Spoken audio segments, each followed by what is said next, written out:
Assalamualaikum warahmatullahi wabarakatuh. Saya Ririn Anjarwati, mahasiswa Ilmu Pemerintahan 2018, NPM 1816021034. Dalam rangka memenuhi tugas ujian akhir semester mata kuliah Ekonomi Politik dan Pembangunan dengan dosen pengampu Bapak Budi Kurniawan. Sesuai dengan tugas yang diberikan, video ini akan mengupas kegagalan penanggulangan kemiskinan dan rekomendasi strategi kemiskinan. Kebetulan saya berdomisili di Kabupaten Pesawaran. Di sini saya sudah menyiapkan PowerPoint sebagai pengantar materi yang akan kita bahas. Oke, langsung saja. Di sini ada 3 kata kunci, yaitu kemiskinan, impres, bantuan langsung tunai. Presentasi akan dibagi menjadi 3 sesi, yaitu pertama pendahuluan, 2 pembahasan, 3 kesimpulan.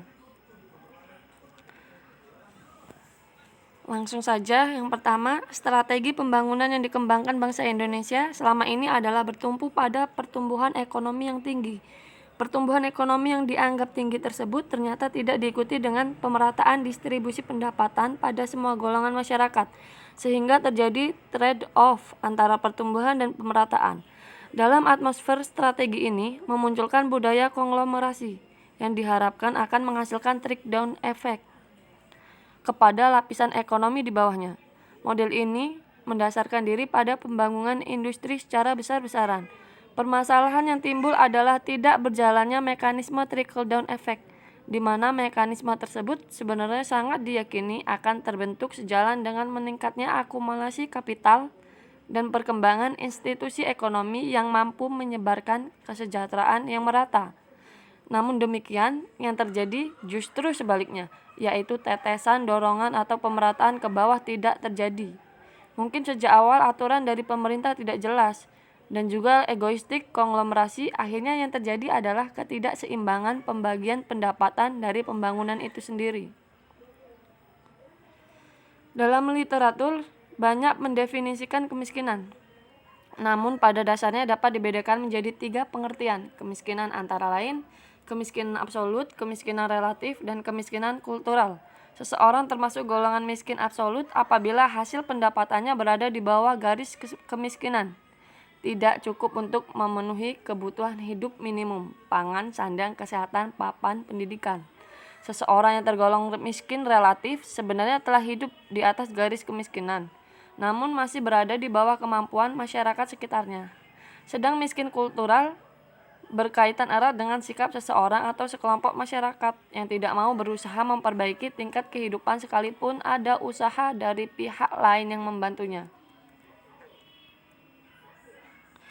Indikator kemiskinan yang dikeluarkan oleh Bappenas mempunyai makna yang relatif luas, yaitu dari berbagai sisi kehidupan, antara lain: pertama, terbatasnya kecukupan dan mutu pangan. 2. Terbatasnya akses dan rendahnya mutu layanan kesehatan. Ketiga, terbatasnya akses dan rendahnya mutu layanan pendidikan. 4. Terbatasnya kesempatan kerja dan berusaha. 5. Lemahnya perlindungan terhadap aset usaha dan perbedaan upah. 6. Terbatasnya akses layanan perumahan dan sanitasi. 7. Terbatasnya akses terhadap air bersih. 8. Lemahnya kepastian kepemilikan dan penguasaan tanah. 9. Memburuknya kondisi lingkungan hidup dan sumber daya alam, serta terbatasnya akses masyarakat terhadap sumber daya alam. 10. Lemahnya jaminan rasa aman. 11. Lemahnya partisipasi. 12. Besarnya beban kependudukan yang disebabkan oleh besarnya tanggungan keluarga. Terakhir, tata kelola pemerintahan yang buruk yang menyebabkan inefisiensi dan inefektivitas dalam pelayanan publik, meluasnya korupsi dan rendahnya jaminan sosial terhadap masyarakat. Kemiskinan sebagai suatu penyakit sosial ekonomi tidak hanya dialami oleh negara-negara yang sedang berkembang, tetapi juga negara-negara maju, seperti Inggris dan Amerika Serikat. Negara Inggris mengalami kemiskinan di penghujung tahun 1700-an, pada era kebangkitan revolusi industri yang muncul di Eropa. Pada masa itu, kaum miskin di Inggris berasal dari tenaga-tenaga kerja pabrik, yang sebelumnya sebagai petani yang mendapatkan upah rendah, sehingga kemampuan daya belinya juga rendah.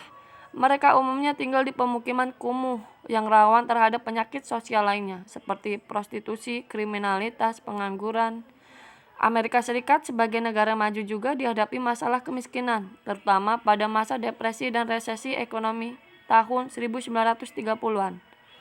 Pada tahun 1960-an, Amerika Serikat tercatat sebagai negara adidaya dan terkaya di dunia. Sebagian besar penduduknya hidup dalam kecukupan. Bahkan Amerika Serikat telah banyak memberi bantuan kepada negara-negara lain. Namun di balik keadaan itu, tercatat sebanyak 32 juta orang atau 1/6 dari jumlah penduduknya tergolong miskin. Pembahasan ini mengamati masalah kemiskinan kronis dan rumit yang membutuhkan analisis memadai guna menampung setiap komponen dari permasalahan. Langkah-langkah strategis yang tepat dan berkelanjutan juga diperlukan untuk memecahkan masalah. Beberapa variabel yang digunakan untuk analisis hasil serangkaian strategi dan kebijakan untuk memberantas kemiskinan. Sebagian besar program-program pemerintah untuk pemberantasan kemiskinan tidak begitu berhasil karena terjadi penyimpangan dalam pelaksanaan di rencana mereka. Seperti banyak negara lain seperti Amerika Serikat telah mencoba dengan beberapa perbedaan dalam pendekatan dan penekanan mereka. Indonesia juga telah melakukan sejumlah upaya. Program-program pengentasan kemiskinan di Indonesia memberi lebih banyak penekanan pada aspek ekonomi daripada sosial, budaya, hukum, dan bahkan religius. Ini kesalahan paradigmatik yang mengarah pada kesalahan analitis dan tidak menyertakan variabel-variabel yang signifikan, bias menghasilkan perkiraan dan hasil yang tidak diharapkan. Studi ini meneliti lebih lanjut strategi pemberantasan kemiskinan dan komponen yang memadai untuk pelaksanaan lebih baik. Kemudian, bagian kedua yaitu pembahasan. Presentasi penduduk miskin pada September 2018 sebesar 9,66% menurun 0,16% poin terhadap Maret 2018 dan menurun 0,46% poin terhadap September 2017. Intinya, dari September 2017 sampai September 2018, angka kemiskinan di Indonesia terus menurun. Garis kemiskinan pada September 2018 tercatat sebesar 410.670 per kapita per bulan dengan komposisi garis kemiskinan makanan sebesar 302.022, 73,54% dari garis kemiskinan bukan makan sebesar 108.648 rupiah, 26,46%. Pada September 2018, secara rata-rata rumah tangga miskin di Indonesia memiliki 4,63 orang anggota rumah tangga. Dengan demikian, besarnya garis kemiskinan per rumah tangga miskin secara rata-rata adalah sebesar Rp1.901.402 per rumah tangga miskin per bulan. Di Kabupaten Pesawaran sendiri, presentasi kemiskinan pada tahun 2009 sebesar 22,73%, mengalami penurunan pada tahun 2010 menjadi 20,48%, pada tahun 2011 pun mengalami penurunan kembali menjadi 19,06%.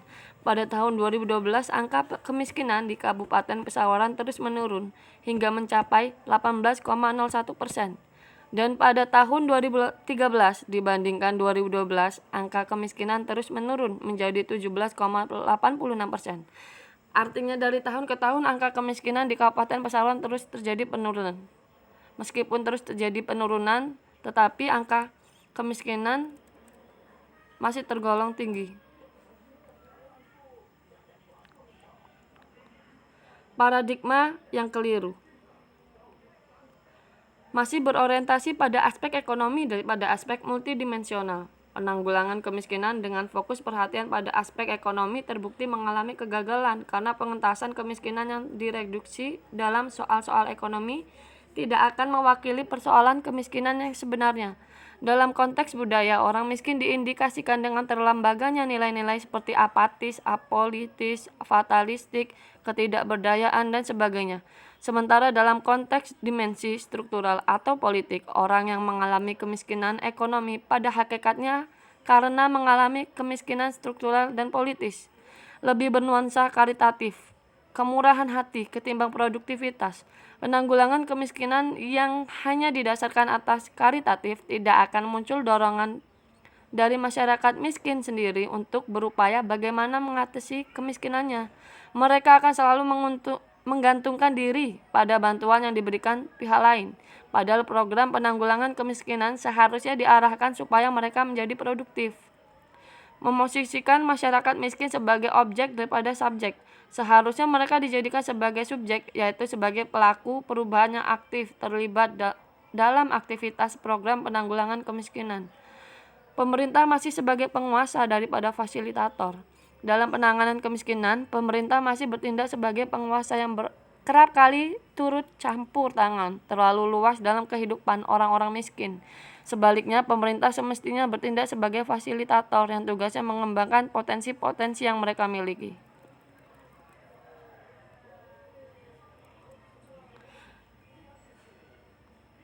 Kegagalan penanggulangan kemiskinan.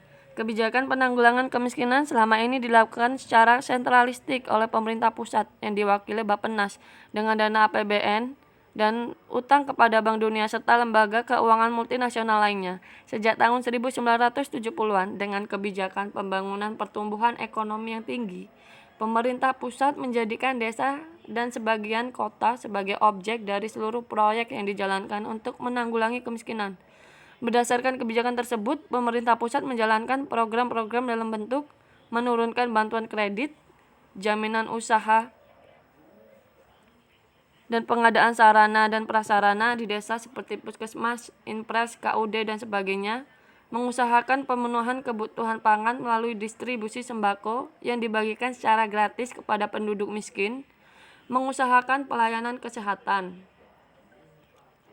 yang memadai dengan menyebarkan tenaga kesehatan ke desa dan pengadaan obat-obatan melalui puskesmas, mengusahakan penyediaan fasilitas pendidikan dasar dengan pendirian sekolah-sekolah inpres, menyediakan kesempatan bekerja dan berusaha melalui proyek-proyek perbaikan sarana dan prasarana milik daerah, penyediaan kredit dan modal usaha yang diberikan dalam bentuk pinjaman kepada masyarakat miskin, memenuhi kebutuhan papan dan sanitasi dengan penyediaan rumah-rumah sederhana untuk orang miskin, yaitu perumnas, mengusahakan pemenuhan air bersih dengan pengadaan PAM, menyediakan sarana listrik masuk desa, sarana telekomunikasi dan sejenisnya, dan sebagainya.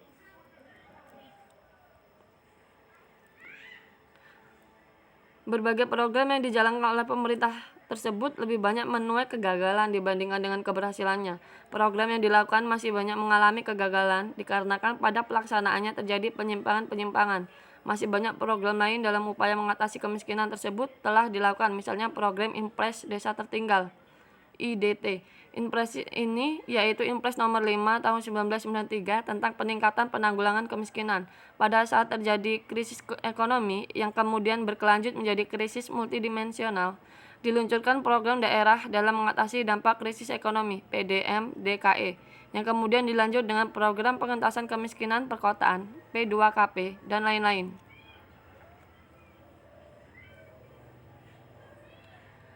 Strategi penanggulangan kemiskinan. Karena kemiskinan bersifat multidimensional, maka program pengentasan kemiskinan seyogyanya juga tidak hanya memprioritaskan aspek ekonomi, tapi memperhatikan dimensi lain. Dengan kata lain, pemenuhan kebutuhan pokok memang perlu mendapat prioritas, namun juga harus mengejar target mengatasi kemiskinan non-ekonomik.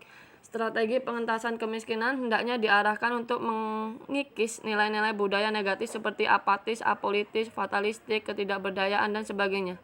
Apabila budaya ini tidak dihilangkan, kemiskinan ekonomi akan sulit untuk ditanggulangi. Selain itu, langkah pengentasan kemiskinan yang efektif harus pula mengatasi hambatan-hambatan yang sifatnya struktural dan politis. 2. Untuk meningkatkan kemampuan dan mendorong produktivitas. Strategi yang dipilih adalah peningkatan kemampuan dasar masyarakat miskin untuk meningkatkan pendapatan melalui langkah perbaikan kesehatan dan pendidikan, peningkatan keterampilan usaha, teknologi, perluasan jaringan kerja, networking, serta informasi pasar. Ketiga, melibatkan masyarakat miskin dalam keseluruhan proses penanggulangan kemiskinan, mulai dari perencanaan, pelaksanaan, pengawasan, dan evaluasi, bahkan pada proses pengambilan keputusan. 4. Strategi pemberdayaan. Kelompok agraria polis yang dipelopori kelompok pakar dan aktivis LSM menegaskan masyarakat miskin adalah kelompok yang mampu membangun dirinya sendiri jika pemerintah mau memberi kebebasan bagi kelompok itu untuk mengatur dirinya.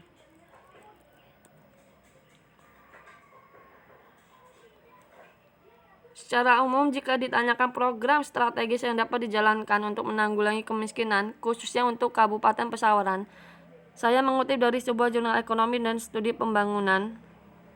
Beberapa program strategis yang dapat dijalankan untuk menanggulangi kemiskinan yaitu membuka peluang dan kesempatan berusaha bagi orang miskin untuk berpartisipasi dalam proses pembangunan ekonomi. Kebijakan dan program untuk memberdayakan kelompok miskin. Kemiskinan memiliki sifat multidimensional, maka penanggulangannya tidak cukup hanya dengan mengandalkan pendekatan ekonomi, akan tetapi juga mengandalkan kebijakan dan program di bidang sosial, politik, hukum, dan kelembagaan. Ketiga, kebijakan dan program yang melindungi kelompok miskin. Kelompok masyarakat miskin sangat rentan terhadap goncangan internal, misalnya kepala keluarga meninggal, jatuh sakit, kena PHK, maupun goncangan eksternal, misalnya kehilangan pekerjaan, bencana alam, konflik sosial, karena tidak memiliki ketahanan atau jaminan dalam menghadapi goncangan tersebut. 4. Kebijakan dan program untuk memutus pewarisan kemiskinan antar generasi. Hak anak dan peranan perempuan kemiskinan seringkali diwariskan dari generasi ke generasi berikutnya. Karena itu, rantai pewarisan kemiskinan harus diputus. Meningkatkan pendidikan dan peranan perempuan dalam keluarga adalah salah satu kunci memutus rantai kemiskinan. Kebijakan dan program penguatan otonomi desa. Otonomi desa dapat menjadi ruang yang memungkinkan masyarakat desa dapat menanggulangi sendiri kemiskinannya. Mengingat kemiskinan yang sebenarnya tidak sekedar miskin secara ekonomi, maka penanggulangan kemiskinan dari aspek sosial budaya juga sangat diharapkan melalui beberapa program seperti dengan adanya keberagaman budaya multikultur dan kearifan lokal wisdom yang juga diperlukan pencermatan sendiri. Apabila melakukan proses empowerment masyarakat miskin, maka melakukan transformasi sosial dari masyarakat yang tidak berdaya menjadi masyarakat berdaya, untuk selanjutnya berproses menuju masyarakat mandiri hingga mencapai suatu masyarakat yang madani, civil society.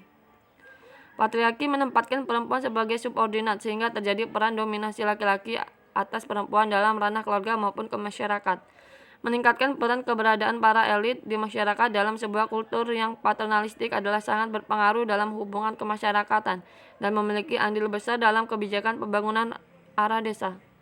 Reformasi diri melalui perubahan budaya statik ke budaya progresif di kalangan masyarakat, dari budaya malas, tidak teratur, kurang disiplin, statis, dan lain-lain, menjadi memiliki budaya giat, bekerja, teratur, disiplin, ambil bagian, progresif.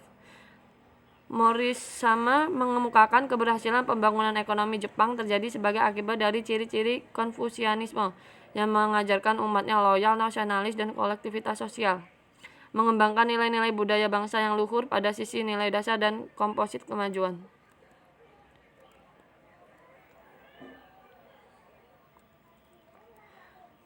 Bagian terakhir yaitu kesimpulan. Program-program penanggulangan kemiskinan sudah banyak dilaksanakan di berbagai negara. Strategi pembangunan yang dikembangkan bangsa Indonesia selama ini adalah bertumpu pada pertumbuhan ekonomi yang tinggi.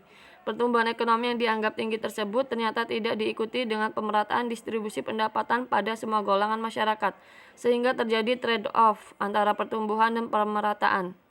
Untuk menunjang keberhasilan strategi tersebut diperlukan unsur-unsur berikut. Upaya tersebut sebaiknya dilakukan secara menyeluruh, terpadu, lintas sektor, dan sesuai dengan kondisi dan budaya lokal. Memberikan perhatian terhadap aspek proses tanpa mengabaikan hasil akhir dari proses tersebut. Melibatkan dan merupakan hasil proses dialog dengan berbagai pihak dan konsultan dengan segenap pihak yang berkepentingan, terutama masyarakat miskin. Meningkatkan kesadaran dan kepedulian di kalangan semua pihak yang terkait. Menyediakan ruang gerak yang seluas-luasnya bagi munculnya aneka inisiatif dan kreativitas masyarakat, pemerintah, dan pihak lainnya bergabung menjadi kekuatan yang saling mendukung. Demikian penjelasan materi tentang kemiskinan. Mohon maaf apabila ada kesalahan dalam pengucapan kalimat. Bagi teman-teman yang ingin bertanya atau memberikan saran, bisa menghubungi sosial media di bawah ini. Terima kasih telah menonton video ini. Wassalamualaikum warahmatullahi wabarakatuh.